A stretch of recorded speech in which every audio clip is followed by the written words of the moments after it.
अस्सलाम वालेकुम स्टूडेंट्स। हमारा नेक्स्ट टॉपिक है electric field due to a line of charge. Figure में ये एक लाइन दिखाई गई है, ये समझ लें कोई रॉड है और इस पर पॉजिटिव चार्जेस मौजूद हैं।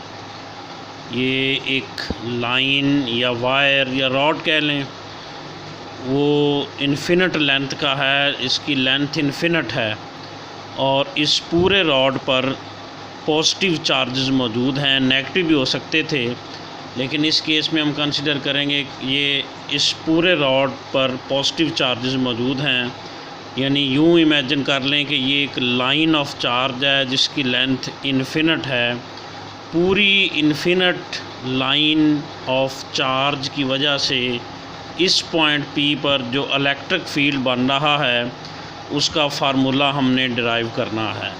यानी पूरी लाइन पर चार्जेस हैं, पूरे लाइन के चार्जेस की वजह से, या जो हमने एग्ज़ाम्पल पढ़ी कि पूरे रॉड पर चार्जेस हैं और पूरे रॉड के चार्जेस की वजह से इस पॉइंट P पर जो इलेक्ट्रिक फील्ड बन रहा है उसका फार्मूला हमने डिराइव करना है।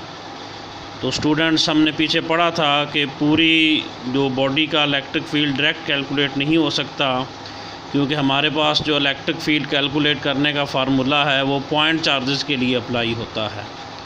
तो इसलिए इस पूरे लाइन ऑफ चार्ज को हम छोटे छोटे टुकड़ों में डिवाइड कर देंगे, छोटे छोटे पैचेस में डिवाइड कर देंगे।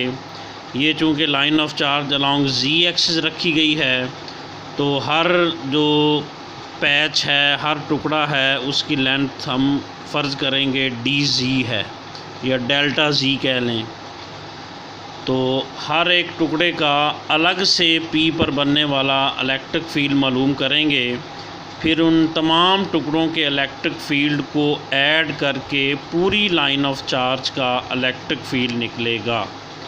लेकिन हमने पढ़ा था पीछे कि जो ऐड कर दें या इंटीग्रेट कर दें उसका मतलब एक ही होता है, इसलिए हम वही मेथड जो पीछे लगाते रहे हैं वही यहाँ लगाएंगे कि इस पूरी जो लाइन है इसको छोटे छोटे पैचेस में डिवाइड कर देंगे।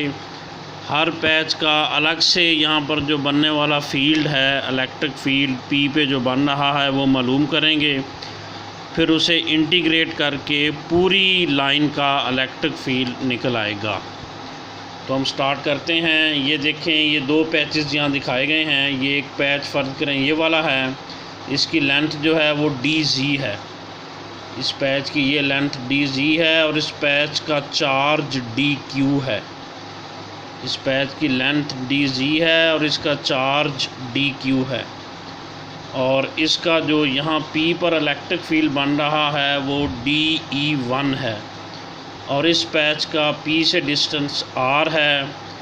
पिछले की तरह जैसे हम पिछले टॉपिक पढ़ते रहे हैं, इस इलेक्ट्रिक फील्ड की भी रेजोल्यूशन करेंगे। इसके दो कंपोनेंट बनाएंगे, ये हॉरिजॉन्टल कंपोनेंट और ये वाला वर्टिकल कंपोनेंट्स। स्टूडेंट, आपको बताया था कि एक्सिस यूँ करके हैं, इधर है X एक्सिस, इधर Y एक्सिस और इधर है Z एक्सिस। तो उस लिहाज से ये डिस्टेंस Y है और उसी लिहाज से इसका जो हॉरिजॉन्टल कंपोनेंट है पहले का वो DE1Y है और ये वर्टिकल कंपोनेंट चूँकि अलोंग Z एक्सिस है ये DE1Z है।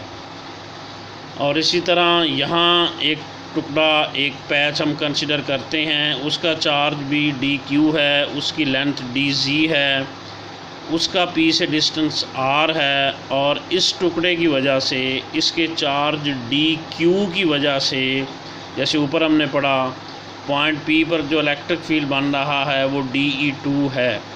इसकी भी हम रेजोल्यूशन करेंगे, इसके भी दो कंपोनेंट्स बनाएंगे।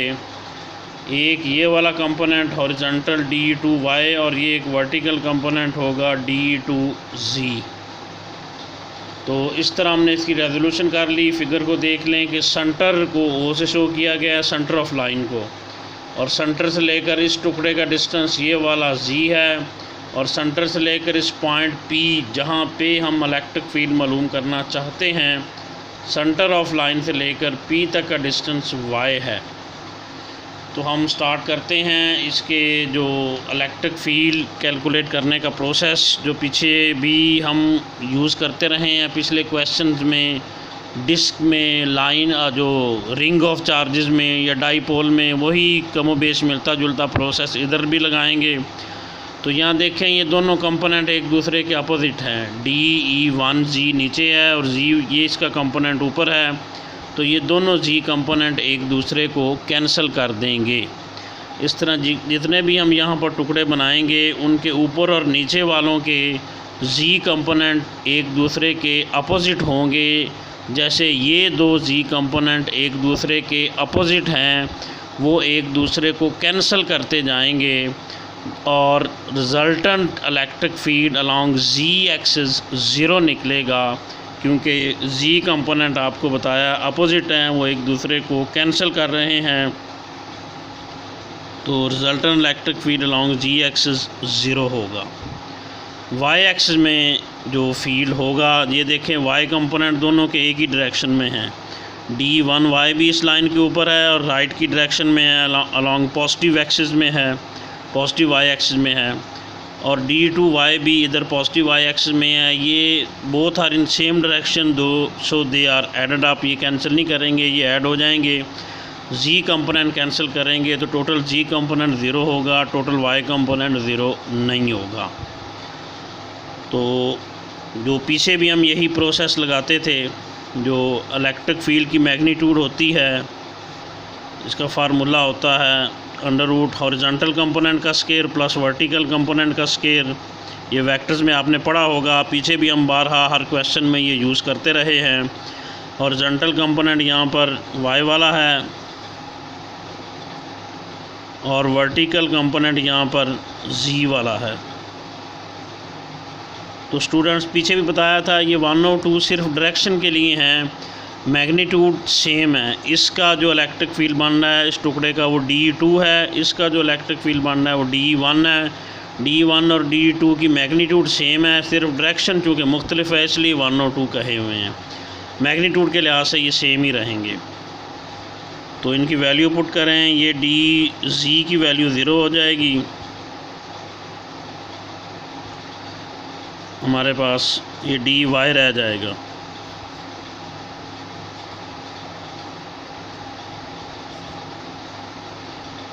यानी Y वाला रह जाएगा और ये Y वाला हॉरिजॉन्टल कंपोनेंट है, ये एंगल थीटा है। Y वाला ये एंगल भी, ये वाला थीटा होगा, ये भी थीटा होगा। जो Y वाला कंपोनेंट चूँकि हॉरिजॉन्टल है और आपको पढ़ा होगा आपने पीछे कि हॉरिजॉन्टल कंपोनेंट के साथ कॉस थीटा लगता है और वर्टिकल कंपोनेंट के साथ साइन थीटा लगता है। तो इसे इंटीग्रेट कर दें, साथ में उसकी वैल्यू भी पुट कर दें। DY जो है वो हॉरिजॉन्टल कंपोनेंट है तो वो D कॉस थीटा होगा, तो ये बनेगा इंटीग्रल DE कॉस थीटा। तो स्टूडेंट इसमें हम वैल्यूज़ पुट करेंगे और वैल्यू के लिए हम एक टर्म यहाँ पर डिफ़ाइन करेंगे, लीनियर चार्ज डेंसिटी। इसकी हमें ज़रूरत पड़ेगी, इसलिए मैं यहाँ इसकी का फार्मूला लिख रहा हूँ। ये पीछे भी आया था, D की वैल्यू के लिए उसकी ज़रूरत पड़ेगी। हमने असल में वैल्यू इन दोनों की निकालनी है, उसकी वैल्यू के लिए लीनियर चार्ज डेंसिटी के फार्मूले की ज़रूरत पड़ेगी, इसलिए उसको यहाँ डिफ़ाइन किया जा रहा है। लीनियर चार्ज डेंसिटी होती है चार्ज डिवाइडेड बाय लेंथ।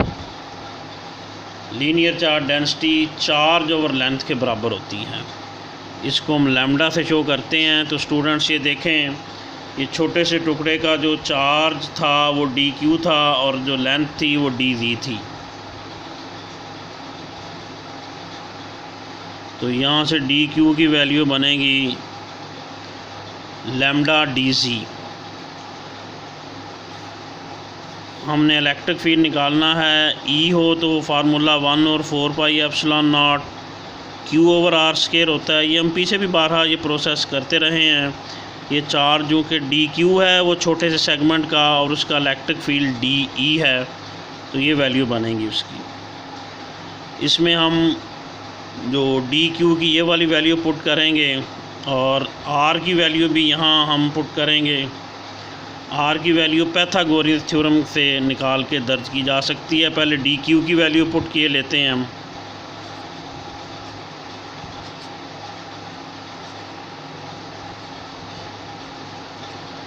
यह आएगा D E is equal to 1/4 pi epsilon naught lambda D G over R square. ये इक्वेशन नंबर 2 कह लें।